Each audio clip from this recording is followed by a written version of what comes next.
Hello दोस्तों, नमस्कार। आज है 22 फरवरी। तो आज के एक नए करंट अफेयर में आप सभी का स्वागत है। तो चलिए, माइंड मैप करंट अफेयर में आप सभी लोगों का हम स्वागत करते हैं। चलिए शुरुआत करेंगे आज के पहले सवाल से। जी हाँ, देर ना करते हुए हम लोग शुरुआत करेंगे आज के पहले सवाल से। तो सवाल शुरू करने से पहले हम आपको बता दें कि हमारे जीएस विद प्रेम की यूट्यूब चैनल पे आपको करंट अफेयर की क्लास 10 से 20 मिनट की क्लास रिकॉर्डेड फॉर्मेट में कराई जाती है। इस पे आपको हैंड रिटन नोट्स के माध्यम से करंट के सभी इंपॉर्टेंट सवालों को डिस्कस किया जाता है। जी हाँ, आपके एग्जाम के लिए जितने भी इंपॉर्टेंट करंट अफेयर नोट्स का सवाल होते हैं यहाँ पर आपको डिस्कस किया जाता है। और यहाँ पर आपको करंट की नोट्स भी किस प्रकार बनानी है वह भी यहाँ पे डिस्कस किया जाता है। तो आप लोग हमारे चैनल से बने रहें और ज़्यादा से ज़्यादा लोगों को शेयर करें। और अगर वीडियो पसंद आ रही है तो आप लाइक, कमेंट, शेयर तथा सब्सक्राइब जरूर करें और अपने दोस्तों में भी शेयर करें। तो चलिए शुरुआत करेंगे आज के पहले सवाल से। पहला सवाल है कि हिंद महासागर नौसेना संगोष्ठी IONS की मेज़बानी कौन करेगा। जी हाँ, हिंद महासागर नौसेना संगोष्ठी की मेज़बानी कौन करेगा, तो हमारा भारत करेगा। जी हाँ, विशाखापट्टनम। जी हाँ, भारत जो है हिंद महासागर नौसेना संगोष्ठी की मेज़बानी कर रहा है और 16 वर्षों बाद इसकी अध्यक्षता इसने की है। जी हाँ, 16 वर्षों के बाद भारत इसकी अध्यक्षता कर रहा है। फिलीपींस जो है पर्यवेक्षक देश के रूप में इसमें शामिल हुआ है, ये भी आप लोग याद रखेंगे। और हिंद महासागर नौसेना संगोष्ठी जो है इसकी स्थापना 2008 में हुई थी, तटीय राज्यों के बीच समुद्री सहयोग को बढ़ाना। तो इसे भी आप लोग याद रखेंगे। हिंद महासागर नौसेना संगोष्ठी जो है 2008 से शुरुआत की गई और तटीय राज्यों के बीच समुद्री सहयोग को बढ़ाना इसका महत्वपूर्ण लक्ष्य है। इसमें जो है 25 नौसेनाएं तथा 9 पर्यवेक्षक देश शामिल होते हैं। तो इसे भी आप लोग याद रखेंगे। और जो है फिलीपींस जो है ये फिलीपींस इस बार का पर्यवेक्षक के रूप में शामिल हुआ, इसे भी आप लोग याद रखेंगे। तो ये पहला सवाल हो गया। अब हम लोग चलेंगे दूसरे सवाल पर। जी हाँ, दूसरा सवाल देखेंगे। दूसरा सवाल है कि असम में जीवंत ग्राम कार्यक्रम सेकंड। जी हाँ, जीवंत ग्राम कार्यक्रम सेकंड का शुभारंभ किसने किया। जी हाँ, तो इस जीवंत ग्राम कार्यक्रम का शुभारंभ गृह मंत्री अमित शाह जी ने किया था। जी हाँ, कहाँ पे किया, असम के कछार में। तो असम के कछार में गृह मंत्री अमित शाह जी ने जीवंत ग्राम कार्यक्रम फेज 2 का शुभारंभ किया। इसका उद्देश्य जो है भारत के सीमावर्ती गांवों के सतत और व्यापक विकास पर ध्यान केंद्रित करना है। जी हाँ, तो यहाँ हमने देख लिया कि यह जीवंत ग्राम कार्यक्रम सेकंड फेज का जो चल रहा है, इसका उद्देश्य है कि भारत के जो सीमावर्ती गांव हैं उनके सतत और व्यापक विकास को पर ध्यान केंद्रित करना है। जीवंत ग्राम योजना जो है ये केंद्रीय योजना है और 2028-29 तक इसके लिए 6,839 करोड़ रुपये आवंटित किए गए हैं। और यह सभी 15 जो है सीमावर्ती राज्यों में लागू किए गए हैं। जी हाँ, 15 जो हमारे सीमावर्ती 15 राज्य हैं उन सभी में यह जो है योजना लागू है। जीवंत ग्राम कार्यक्रम फेज 1 की जो शुरुआत हुई थी 2023 में हुई थी, इसे भी आप लोग याद रखेंगे। तो यहाँ हमने देख लिया कि असम जीवंत ग्राम कार्यक्रम योजना फेज 2 का शुभारंभ कहाँ किया गया, अभी असम के कछार में किया गया। किसने किया, गृह मंत्री अमित शाह जी ने किया। और यह सीमावर्ती गाँवों से संबंधित है, इसे भी आप लोग याद रखेंगे। अब हम चलेंगे आज के तीसरे सवाल पे। आज का तीसरा सवाल देखेंगे। यहाँ तीसरा सवाल है कि नागालैंड विश्वविद्यालय ने कितने रसायन शास्त्रियों को आजीवन उपलब्धि पुरस्कार से सम्मानित किया है। जी हाँ, नागालैंड विश्वविद्यालय ने कितने रसायन शास्त्रियों को आजीवन उपलब्धि पुरस्कार से सम्मानित किया है, तो इसका राइट आंसर हो जाएगा 5 रसायन शास्त्रियों। जी हाँ, 5 रसायन शास्त्रियों को नागालैंड विश्वविद्यालय ने आजीवन उपलब्धि पुरस्कार से सम्मानित किया है। ICCMR 2026 सम्मेलन जो है 18 से 20 फरवरी 2026 को नागालैंड विश्वविद्यालय लुमानी भारत और रसायन विभाग के साथ हुआ। जी हाँ, इसमें नागालैंड विश्वविद्यालय, लुमानी भारत और रसायन विभाग तीनों लोगों ने इसका आयोजन किया। और इसमें जो है पदार्थ रसायन विज्ञान, नैनो प्रौद्योगिकी तथा संक्षारण विज्ञान के उपलक्ष्य में यह पुरस्कार दिया गया है। इन्हीं तीनों के परिप्रेक्ष्य में इसका पुरस्कार दिया गया और इसमें 5 लोगों को यह पुरस्कार मिला। जी हाँ, 5 रसायन शास्त्रों को। तो इसमें पहले प्रोफेसर AK मलिक, दूसरे प्रोफेसर BS राजा, तीसरे प्रोफेसर MA कुरैशी, चौथे प्रोफेसर M इंदिरा देवी और 5वें हमारे प्रोफेसर नितिन चट्टोपाध्याय। तो ये हमारे 5 जो हैं प्रोफेसर, इनको यहाँ पर यह पुरस्कार दिया गया है। तो इसे भी आप लोग याद रखेंगे। 5 रसायन शास्त्री है जिसने नागालैंड विश्वविद्यालय ने रसायन शास्त्री इन 5 रसायन शास्त्रियों को आजीवन उपलब्धि पुरस्कार से सम्मानित किया है। तो इसे आप लोग याद रखेंगे। अब हम चलेंगे आज के चौथे सवाल पे। जी हाँ, आज का चौथा सवाल देखेंगे, बहुत इंपॉर्टेंट है। जी हाँ, इसे आप लोग जरूर नोट कर लीजिएगा। B corridors. जी हाँ, बी कॉरिडोर्स में से मधुमक्खी गलियारा भी कह सकते हैं, हाल ही में किसने बनाने को कहा है। जी हाँ, जो बी कॉरिडोर है यह हाल ही में किसके द्वारा बनाया जाएगा, तो यह राष्ट्रीय राजमार्ग प्राधिकरण NHAI के द्वारा। जी हाँ, NHAI के द्वारा, राष्ट्रीय राजमार्ग प्राधिकरण के द्वारा मधुमक्खी गलियारा बनाया जाएगा। इसकी स्थापना की बात करें तो 1988 के तहत 1995 में किया गया था और अध्यक्ष इसके संतोष कुमार यादव जी हैं। जी हाँ, और राष्ट्रीय राजमार्ग सड़क मंत्री जो हमारे नितिन गडकरी जी हैं, इसे भी आप लोग याद रखेंगे। तो यहाँ हमने देख लिया कि NHI के बारे में जान लिया। इसकी जो है 1988 एक्ट के तहत 1995 में इसकी स्थापना की गई। इसके अध्यक्ष जो है संतोष कुमार यादव हैं। यह जो मधुमक्खी गलियारा है, यह राजमार्गों के आसपास परागण अनुकूल पॉलिनेटर फ्रेंडली गलियारों का विकास किया जाएगा, जिनमें फूलदार पेड़ पौधे लगाए जाएंगे ताकि मधुमक्खियों और अन्य परागणकर्ताओं को संरक्षण मिले। तो इस तरह हमने देख लिया कि यह मधुमक्खी गलियारा जो किसके लिए लगाया जाएगा, ये हमारे इसमें फूलदार पेड़ पौधे लगाए जाएंगे ताकि मधुमक्खियों और अन्य परागणकर्ताओं को संरक्षण मिल सके।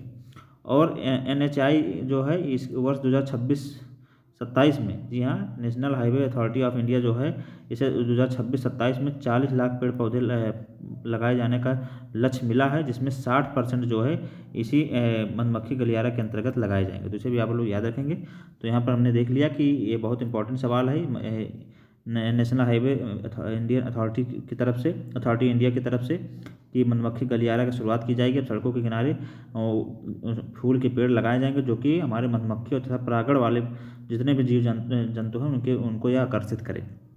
तो इस तरह हमने यहाँ पर चौथा क्वेश्चन भी देख लिया। अब हम चलेंगे आज के 5वें सवाल पे। जी हाँ, 5वां सवाल देखेंगे। जी हाँ, 5वां सवाल, हाल ही में बिहार के किस जिले में अंतर्राष्ट्रीय हवाई अड्डा बनाने की मंजूरी दी गई? जी हाँ, बिहार में किस जिले में अंतर्राष्ट्रीय हवाई अड्डा बनाने की मंजूरी दी गई? तो यह सारण जिले के सोनपुर में। जी हाँ, हाल ही में बिहार के सारण जिले के सोनपुर में जो है अंतर्राष्ट्रीय हवाई अड्डा बनाने की मंजूरी दी गई। ये नीतीश कुमार मुख्यमंत्री जो वहाँ के मुख्यमंत्री CM नीतीश कुमार जी के द्वारा, और इन्होंने कुल 1302 करोड़ रुपये आवंटित किए हैं और यह 4.2 किलोमीटर इसका रनवे होगा। इसे भी आप लोग याद रखेंगे। तो कितना होगा ये? 4.2 किलोमीटर रनवे होगा। 13,002 करोड़ आवंटित किए गए हैं, 1302 करोड़, और इसके जो लक्ष्य है 2030 तक के पूर्ण होने की संभावना है। वर्तमान में बिहार में 4 हवाई अड्डे हैं, जिसमें जयप्रकाश नारायण अंतर्राष्ट्रीय हवाई अड्डा है, उसके बाद गया हवाई अड्डा है, दरभंगा हवाई अड्डा है और पूर्णिया हवाई अड्डा है। तो ये 4 हवाई अड्डे जो है बिहार में कार्य कर रहे हैं। तो इस तरह हमने देख लिया कि हाल में बिहार में कहाँ पर अंतर्राष्ट्रीय हवाई अड्डे बनाने की मंजूरी दी गई, तो हमारे सारण जिले के सोनपुर में। तो इसे आप लोग याद रखेंगे। तो हमने ये 5वां क्वेश्चन देख लिया। अब हम चलेंगे आज के 6ठे सवाल पर। जी हाँ, 6ठा सवाल देखेंगे। तो आज का 6ठा सवाल है कि डिजी लॉकर पायलट प्रोजेक्ट के लिए भारत और किस देश के साथ समझौता हुआ है? जी हाँ, डिजी लॉकर पायलट प्रोजेक्ट के लिए भारत और किस देश के साथ समझौता हुआ है? तो ये केनिया देश के साथ हुआ है। जी हाँ, केनिया देश के साथ। केनियाई नागरिकों, छात्रों और व्यवसायों के लिए सुरक्षित डिजिटल भंडारण। जी हाँ, इसका उद्देश्य जो है केनियाई नागरिकों, छात्रों और व्यवसायों के लिए सुरक्षित डिजिटल भंडारण के लिए, और 500 मिलियन से अधिक भारत में उपयोगकर्ता हैं इसके डिजी लॉकर के। और केनिया में कागज रहित, उपस्थिति रहित डिजिटल शासन को बढ़ावा दिया जाएगा इसके तहत। और डिजी लॉकर जो है इलेक्ट्रॉनिक और सूचना प्रौद्योगिकी मंत्रालय की एक पहल है, जिसे 1 जुलाई 2015 से लागू किया गया था। इसमें क्या है कि आपके दस्तावेजों को डिजिटल माध्यम से एक वॉलेट के रूप में रखा जाता है, जहाँ पे आपको कोई भी कागज दस्तावेज ले जाने की ज़रूरत नहीं पड़ती है। आपके ऑनलाइन के माध्यम से वह सारे कागजात आपके सुरक्षित रखे रहते हैं। तो यहाँ हमने देख लिया कि डिजी लॉकर पायलट प्रोजेक्ट जो है भारत और केनिया के साथ समझौता हुआ है, जिसमें केनियाई नागरिकों, छात्रों और व्यवसायों के लिए सुरक्षित डिजिटल भंडारण किया जाएगा। और भारत में लगभग 500 मिलियन लोग इससे अधिक इसका प्रयोग कर रहे हैं। इसे भी आप लोग याद रखेंगे। और यह जो योजना है यह 1 जुलाई 2015 से शुरुआत की गई थी, और यह इलेक्ट्रॉनिक और सूचना प्रौद्योगिकी मंत्रालय की एक पहल है। इसे भी आप लोग याद रखेंगे। अब हम लोग चलेंगे आज के प्रमुख ऑनलाइनर्स पे। जी हाँ, प्रमुख ऑनलाइनर्स की बात करेंगे। तो सबसे पहले हमने देखेंगे प्रमुख ऑनलाइनर्स में कि इंडिया AI समिट 2026 में सबसे युवा वक्ता कौन बने हैं। जी हाँ, इंडिया AI समिट 2026 में सबसे युवा वक्ता कौन बने हैं? तो हमारे बने हैं कोडर रणबीर सचदेवा। जी हाँ, जैसा कि आप लोग जानते हैं कि भारत में 4थी AI सम्मेलन हो रहा है हमारे नई दिल्ली भारत मंडपम में, और वहाँ पर AI सम्मेलन में ही हमारे AI समिट 2026 में सबसे युवा वक्ता कौन बन गए? ये कोडर रणबीर सचदेवा बने हैं। जी हाँ, इन्होंने माइक्रोसॉफ्ट के CEO सत्य नडेला तथा गूगल के CEO सुंदर पिचई जैसे लोगों से वार्तालाप किया है। तो इसे भी आप लोग याद रखेंगे। सबसे युवा वक्ता कौन बने हैं? हमारे रणबीर सचदेवा जी, जिनकी उम्र महज 8 वर्ष है। इसे आप लोग याद रखेंगे। अगला देखेंगे कि महिला क्रिकेट में सबसे ज़्यादा महिला क्रिकेट में सबसे ज़्यादा मैच खेलने वाली खिलाड़ी कौन बन गई है? तो ये हरमनप्रीत कौर बन गई, जो कि भारतीय महिला टीम की कप्तान रही हैं। और इस बार भारतीय महिला टीम ने विश्व कप भी जीता है, इसे भी आप लोग याद रखेंगे। विश्व कप महिला टीम ने विश्व कप जीता है। कौन है? हरमनप्रीत कौर। अगला सवाल हम लोग देखेंगे कि 20 फरवरी 2026 को किस राज्य की स्थापना हुई थी? जी हाँ, 20 फरवरी 2026, सॉरी यहाँ पर हमने गलत कर दिया, 20 फरवरी 1987 को 20 फरवरी 1987 को किस राज्य की स्थापना की गई थी? तो यहाँ पर अरुणाचल प्रदेश और मिजोरम। जी हाँ, यहाँ अरुणाचल प्रदेश और मिजोरम की जो है स्थापना 20 फरवरी 1987 को की गई थी। और 39वां स्थापना दिवस इसका जो है मनाया जा रहा है। 20 फरवरी 1987 को इसकी स्थापना इन दोनों राज्यों की गई थी। तो इसे आप लोग याद रखेंगे। अरुणाचल प्रदेश जो है 24वें राज्य के रूप में इसने अपना जो है यहाँ पर पूर्ण राज्य का दर्जा से मिला था 20 फरवरी 1987 को, जिसे आप लोग याद रखेंगे। अब हम चलेंगे अगले वन लाइनर्स पे। जी हाँ, अगला वन लाइनर्स देखेंगे। तो अगला चौथा सवाल है कि मिलन, जी हाँ, मिलन 2026 अभ्यास के 13वें संस्करण का उद्घाटन कहाँ किया गया? तो इसका उद्घाटन जो है विशाखापट्टनम में किया गया। जी हाँ, मिलन सैन्य अभ्यास जो है ये इसका संस्करण 13वां संस्करण कहाँ आयोजित हो रहा है? तो आंध्र प्रदेश के विशाखापट्टनम में। किसने किया? तो राजनाथ सिंह, रक्षा मंत्री हमारे राजनाथ सिंह के द्वारा किया गया। इसमें टोटल 74 देश शामिल हैं। जी हाँ, 74 देशों की सेना इसमें भाग ले रही हैं। कहाँ हो रहा है? हमारे विशाखापट्टनम में। तो इसे आप लोग याद रखेंगे। अगला देखेंगे कि इटली में आयोजित विंटर ओलंपिक 2026 में महिला आइस हॉकी में स्वर्ण पदक किसने जीता है? जी हाँ, तो इसे जीता है हमारे अमेरिका ने। जी हाँ, अमेरिका ने हाल ही में कनाडा को हराकर, क्या नाम है यहाँ पर, अमेरिका ने कनाडा को हराकर विंटर ओलंपिक 2026 में, जो कि इटली में आयोजित हो रहा है, महिला आइस हॉकी वर्ल्ड कप जीत लिया है। इसमें स्वर्ण पदक जीत लिया है। तो इसे आप लोग याद रखेंगे कि महिला आइस हॉकी में स्वर्ण पदक किसने जीता? अमेरिका ने जीता। किसको हराया? कनाडा को हराया। और इस विंटर ओलंपिक 2026 का आयोजन कहाँ किया जा रहा है? तो इटली में किया जा रहा है। इसे आप लोग याद रखेंगे। अगला सवाल देखेंगे कि हाल ही में किस राज्य में नक्सल मुक्त घोषित किया गया है? जी हाँ, हाल ही में किस राज्य को नक्सल मुक्त घोषित किया गया है? तो ये बिहार को किया गया। जी हाँ, बिहार को हाल ही में नक्सल मुक्त घोषित किया गया। इसे भी आप लोग याद रखेंगे। अगला देखेंगे कि 3 दिवसीय ईंट खोरी महोत्सव किस राज्य में आयोजित किया गया? जी हाँ, 3 दिवसीय ईंट खोरी महोत्सव किस राज्य में आयोजित किया गया? तो यह झारखंड में आयोजित किया गया। जी हाँ, कहाँ आयोजित किया गया? झारखंड में आयोजित किया गया। इसे आप लोग याद रखेंगे। अगला देखेंगे कि भारत में भू आधार सिस्टम यूएल-पिन लागू करने वाला 29वां राज्य केंद्र शासित कौन बन गया? तो यह दिल्ली बना है। जी हाँ, दिल्ली बन गया है। इसे आप लोग याद रखेंगे कि भारत में भू आधार सिस्टम यूएल-पिन लागू करने वाला 29वां राज्य केंद्र शासित कौन बन गया? तो यह दिल्ली बन गया। इसे आप लोग याद रखेंगे, दिल्ली बन गया।